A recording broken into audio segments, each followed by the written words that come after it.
السلام علیکم ناظرین و سامعین، حالیہ اہم ایشو پر آپ سے بات کرنا چاہتی ہوں۔ ٹرمپ کا عرب دنیا کا دورہ زبان زد عام ہے اور ہر مسلمان شدید دکھ اور غم میں مبتلا ہے کہ آخر کیوں عالم کفر کے سرغنہ پر اور عالم اسلام پر مظالم ڈھانے والے ماسٹر مائنڈ پر کیوں معیشت، تجارت، طاقت، عزت، تحائف، محبت اور پیسہ، پروٹوکول نچھاور کیا جا رہا ہے؟ کیا عرب حکمران مسلم اخوت کے درد سے غافل ہو چکے ہیں؟ سب سے پہلی بات تو یہ کہ ہمیں اپنے مسلم حکمرانوں سے بد ظن نہیں ہونا چاہیے، حسن ظن پیدا کیے رکھیں، کیونکہ خیر خواہی، حسن ظن یہ پازیٹیو ڈیسیژنز کی طرف لے جاتا ہے، جبکہ سوء ظن اور بدگمانیاں، غلط فہمیاں یہ دشمن کے منصوبوں کو مکمل کرتے ہیں۔ تو اس بنا پر ہمارا جو ہم مختلف لوکل یا چھوٹے چھوٹے میدان سے یا اپنی مخصوص فیلڈ سے تعلق رکھتے ہیں، عالمی منظرنامے پر تبصرے، تجزیے یہ ون سائیڈڈ یا محدود ہو سکتے ہیں، وقتی طور پر جذبات کو بھڑکانے والے یا دلوں کو بہلانے والے، یا اگر سوشل میڈیا کی ٹرمز میں دیکھیں تو ویوز اور ریٹنگز اور لائکس اور شیئرز، کمنٹس لانے والے ہو سکتے ہیں، لیکن حقیقت کی دنیا میں یہ لانگ لاسٹنگ یا ایفیکٹو نہیں۔ لہٰذا محدود منظرنامے یا یک طرفہ خبر نامے پر دل برداشتہ ہو کر اپنوں کو ہی برا بھلا کہنا یا دل برداشتہ ہونا درست نہیں۔ ہم جانتے ہیں کہ عربوں میں غیرت، حمیت، قوت، شجاعت، جرت عجموں سے زیادہ ہے۔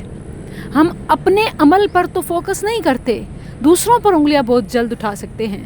میں نے مشہور انفلوئنسرز، یوٹیوبرز اور نامی گرامی شخصیات کو دیکھا کہ عرب فلاں، عرب یوں، عرب میں اخوت نہیں، اخوت اسلامی نہیں، امہ کی فکر نہیں، بہت کچھ بولتے لکھتے جا رہے ہیں۔ جی، سب سے پہلے اس پر میں نے پوسٹ کی کہ اس طرح قیمتی تحائف دینا درست نہیں، یہ ہمارے کبھی دلی دوست ہو نہیں سکتے، اللہ نے ہمیں ان سے محتاط اور دور رہنے کا حکم دیا۔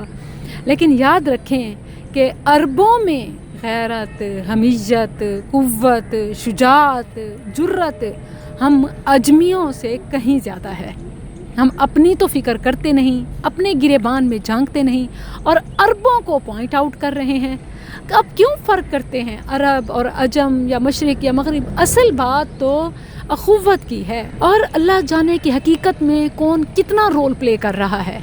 آپ اگر خبر کا دوسری طرف منظرنامہ دیکھیں تو اسے حکمت، مصلحت اور ایک مشن مکمل کرنے کے لیے، مقصد حاصل کرنے کے لیے کڑوا گھونٹ بھی کہا جا رہا ہے، کہ جیسے کتے کے سامنے ہڈی پھینک کر شکار کو ہدف بنایا جاتا ہے، یہ چند ٹکے کے تحفے یا یہ تجارتی منصوبے شاید اس سے بڑھ کر اخوت یا ملت اسلامیہ کے لیے نہ ہوں۔ تو عرب ہونے کی وجہ سے ذلیل نہیں، معزز ہیں۔ آج بھی دیکھیں تو نہ صرف اس وقت بلکہ اللہ نے انہیں ابھی تک توحید سے عزت دی، جو دین اسلام کی روح ہے۔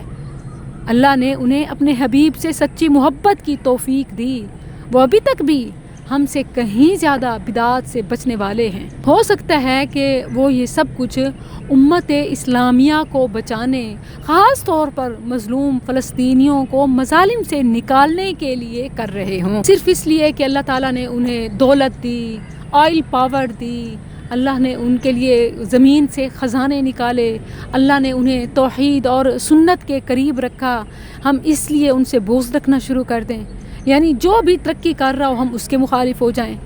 یاد رکھیں کہ اخوت اسلامی اور وفاداری نہ اجمیوں کی میراث ہے اور نہ عربوں کی میراث ہے، کیونکہ وجہ برتری کی بنیاد عرب یا عجم ہونا نہیں بلکہ تقویٰ ہے۔ مجھے ان سے نفاق کا نہیں، ہاں حب دنیا کا، لہو و لعب کا، عیاشی کا ڈر ہے، اور یہ اغیار کا ہتھیار ہے کہ وہ مسلمانوں کو، خاص طور پر مسلم حکمرانوں کو یوں اپنے جال میں پھنساتے ہیں۔ اس وقت بھی اسرائیل اور امریکہ کا ایلچی ٹرمپ تجارت اور ترقی کا جال ان پہ پھینک چکا ہے کہ آؤ تم مجھے پیسے دو اور میں تمہارے پیسوں کو 2 سے 4 اور 4 کو 8 اور 8 کو بے شمار کر کے دوں۔ اپنی حالت یہ ہے کہ کاروبار، تجارت، حتیٰ کہ سروائیو کے لیے بھی کنگلا ہے۔ دنیا بھر میں بمباری اور جنگی ہتھیار گرانے اور سود خوری میں مبتلا ہونے کی وجہ سے اپنی معیشت کی ہڈی بری طرح ٹوٹ چکی ہے، اور جو حکومت ہے اس کی یہ حالت ہے کہ گویا گھٹنوں کے بل گر چکی ہے۔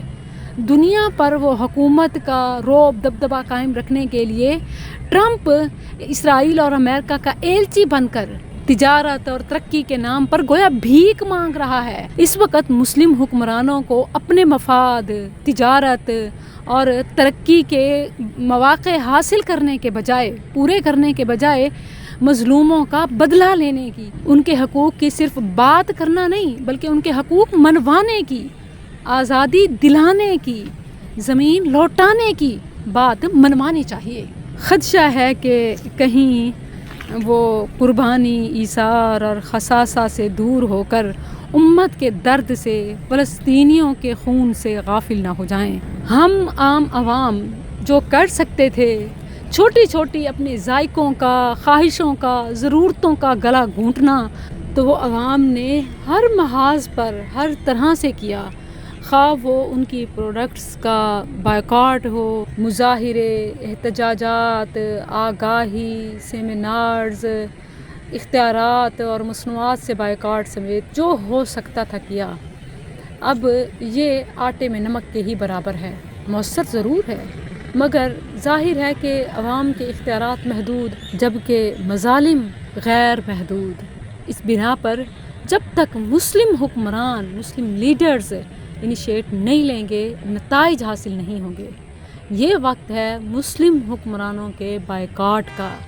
مسلم امہ کی طرح اگر مسلم حکمران بھی متحد ہو کر بائیکاٹ کریں، تجارتی، سفارتی، عالمی ہر محاذ پر، تو وہ وقت بعید نہیں کہ نہ صرف غزہ، فلسطین، کشمیر، دنیا بھر کے ممالک جہاں جہاں مقبوضہ مظلوم مسلم امہ ہے وہ آزاد ہوں، خود مختار ہوں، بلکہ ساری زمین پر اسلام کا جھنڈا سر بلند ہو۔